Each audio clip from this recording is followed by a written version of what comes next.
he sets out plans for digital ID cards for every UK adult, which has already sparked debate about control and civil liberties. So the question is, in the next week and the months ahead, how will the Prime Minister prove that progress means delivery and not just office? Prime Minister Starmer, welcome to the stage.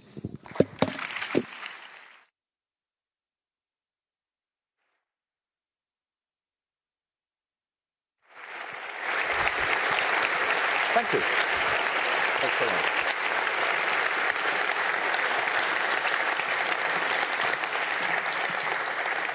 Good morning, and really good to see you. And Alita, thank you very much for that introduction. Thank you to all of you here for joining us today.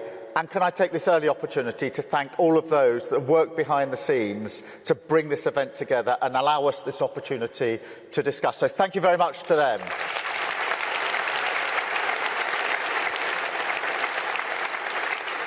Now, this is a gathering of people bound by a common cause, the patriotic renewal of our nations, that is underpinned by the values of dignity and respect, equality and fairness, and the belief that social democratic means are the best way to pursue that goal. But it's also a room that puts paid to a story we often hear in the press these days, that somehow our politics is dying out. Now, yes, we are in an era of huge challenge, but we can take heart when we look around the world. In fact, we only need to look around this room. Kristrún from Iceland, Pedro from Spain, Mark Carney, who stormed to victory in Canada at the beginning of this year, followed by Albo in Australia, and of course Jonas in Norway just a few weeks ago. So in fact, pitted against our right-wing opponents, I'd say centre-left parties are having quite a year so far. And not forgetting, there is...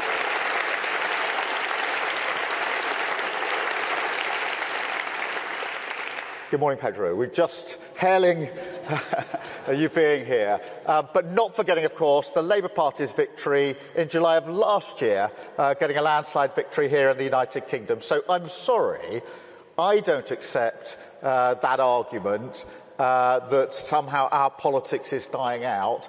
But I do accept that it is now time for Social Democrats to confront directly some of the challenges and some of the lies, frankly, that have taken root in our societies. Because we don't just hear these stories about our politics, we also hear stories about our great countries, our communities, our cities, that simply do not match the reality that we see around us. And it's very good to have you here in London. I hope you've enjoyed yourself here in our capital city. Maybe gone out for breakfast this morning, popped into the pub for a pint last night, maybe enjoyed the last rays of sunshine in our beautiful parks. And if you have done any of those things or other brilliant things in London, you may have noticed that this city isn't the wasteland of anarchy that some would have you believe. But that, in a sense, captures what we're up against, doesn't it? And there are versions in all of your countries where places, institutions, communities are portrayed in a way that is a million miles from reality. A sort of industrialised infrastructure of grievance, an entire world, not just a world view, created through our devices that is miserable, joyless, and demonstrably untrue. And yet, in another way, and this is the challenge, also totally cohesive, because it preys on real problems in the real world, identifies clear enemies. That's us, by the way. And at its heart, its most poisonous belief, and this was on full display here in London just under 2 weeks ago, that there's a coming struggle, a defining struggle, a violent struggle for the nation, for all of our nations. And you don't have to be a great historian to know where that kind of poison ends up. And you can just feel it in a language that is naked in its attempt to intimidate. Because it's not careless or accidental. It's part of a strategy. They want politics to be a choice between globalists and nationalists, to draw a dividing line between the elites and the people, in which somehow our rich story of patriotism and pride, our common cause with working people, our deep roots in the trade union movement in our communities, the desire and demand of working people for a voice in their future is claimed by those who have nothing in common with them or their values. Only a cynical intent to exploit their fears to benefit themselves. That is what we're up against. So we must show our politics resolutely opposed to a status quo that doesn't deliver for working people. The worst thing we can do is to defend the status quo. It hasn't worked for working people. We must be determined to deliver change in their interests. Patriotic renewal, rooted in our own national stories, restoring pride where people live and work.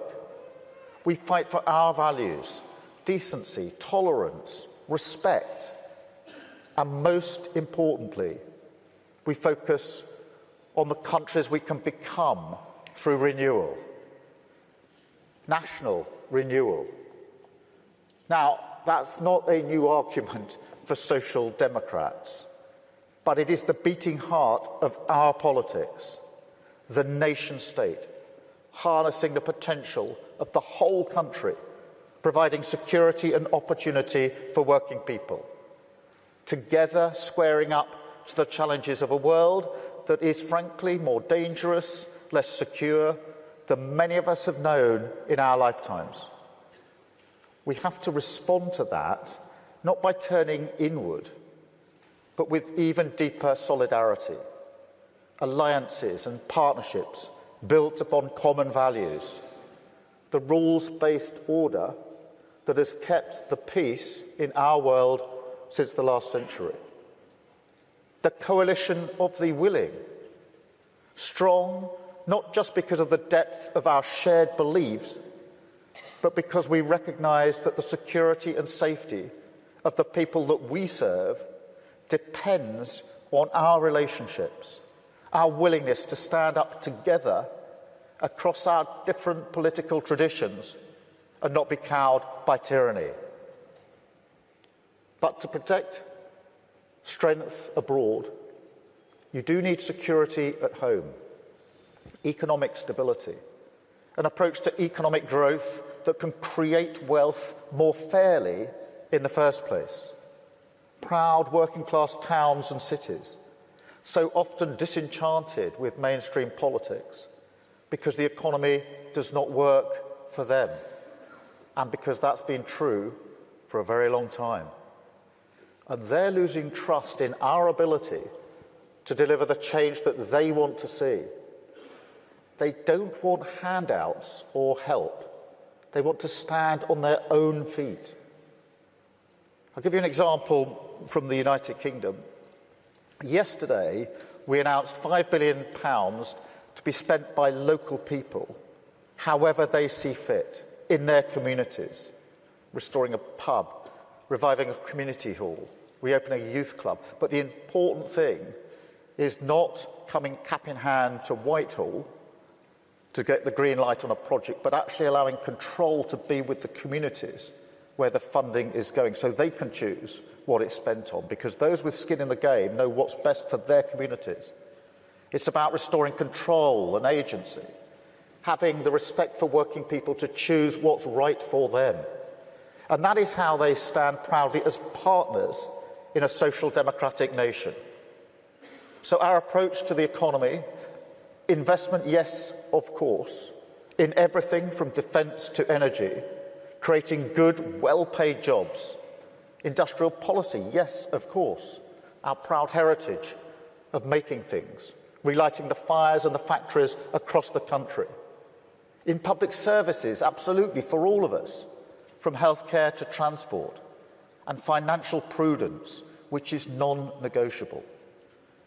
But it does also mean stripping out regulation so we can build more and build more quickly, and the private sector can create wealth in every community. Now, some people call this approach abundance. I have a different phrase for it: social democracy. But the way I see it, this is the defining political choice of our times. A politics of predatory grievance, preying on the problems of working people, and using that infrastructure of division against the politics of patriotic renewal, rooted in communities, building a better country, brick by brick from the bottom up, including everyone in the national story. Difference under the same flag. Because wherever you are in the world, we all have our different national symbols. And what I'll say is this: we must fight for them. Stand up to those who tell us that there's a tension between our symbols of pride and symbols of inclusion, our multi-ethnic modern nation and our history and heritage. There is not. They are one and the same thing. That's the social democratic argument. It is a powerful one, and we must never surrender it. But of course, you need more than symbols for nation building. You also need renewal. And it's important to be really clear on this. Renewal is not just fixing problems in some managerial sense. That is important, of course it is. People are very disappointed with the pace of change in government. It's so much slower than almost every other facet of their lives. So we do have to speed up. Poor delivery is a threat to mainstream politics. But renewal is a deeper argument. It means demonstrating to working people that, as well as the economy, the state is being run in their interests. And that does mean we've got to look ourselves in the mirror and recognise where we've allowed our parties to shy away from people's concerns and let the politics of purity patronise people. Now, you will all have issues in your own countries. But in Britain, it's illegal migration. And I suspect that may be the same in a number of other countries. For too many years, it's been too easy for people to come here, slip into the shadow economy, and remain here illegally. Because, frankly, we've been squeamish about saying things that are clearly true. It's not just that it's not compassionate left-wing politics to rely on labour that exploits foreign workers and undercuts fair wages, but the simple fact that every nation needs to have control over its borders. We do need to know who is in our country. Our immigration system does need to be fair if we want to maintain that binding contract that our politics is built on. Otherwise, it undermines trust, undermines people's faith that we're on their side, and their belief that the state can and will work for them. And that is why today I am announcing this government will make a new free-of-charge digital ID mandatory for the right to work by the end of this Parliament. Let me spell that out. You will not be able to work in the United Kingdom if you do not have digital ID. It's as simple as that. Because decent, pragmatic, fair-minded people, they want us to tackle the issues that they see around them. And of course, the truth is, we won't solve our problems if we don't also take on the root causes, looking upstream to tackle poverty, conflict, climate change, issues that aren't just intolerable for those of us who care about inequality and injustice wherever it's found in the world, but which have clear consequences for our own citizens. Take Russia's aggression in Ukraine. We all have a responsibility for the future of our continent. to stand tall where oppression and violence rears its head. But it is also about energy security, because Putin and other tyrants have used their control over energy supplies as a threat. They've pushed up energy bills, threatened to keep doing so unless they get their way. And that's why we're investing in our own energy, sovereign control over our own future, whether that's nuclear, wind, solar power. Now, this will create good jobs, but it will also take the boot of tyrants like Putin off our throat. So our mission to become a clean energy superpower is about future-proofing energy supply, bringing energy bills down and protecting the planet that we all live on, doing right by our values and by our countries and our citizens. Because in this era, we must be the nation builders. We must be the patriots in our countries. We must show working people that we, and only we, can deliver the pride and belonging they seek. Their communities strong, cohesive, changed for the better, taking control of our future, tackling the big challenges, whether that's climate change or illegal migration, not shying away from them. That is how we win. That is how we rebuild. That's how renewal defeats grievance. Thank you very much for listening. Thank you very much for being here. I really appreciate it. Thank you very much.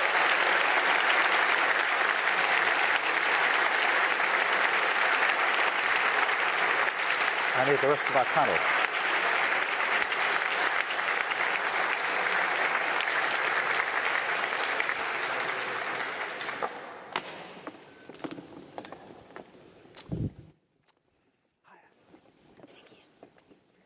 Good to see you, Alba. Right. Thank you so much. My name is Neera Tandon, and I'm the president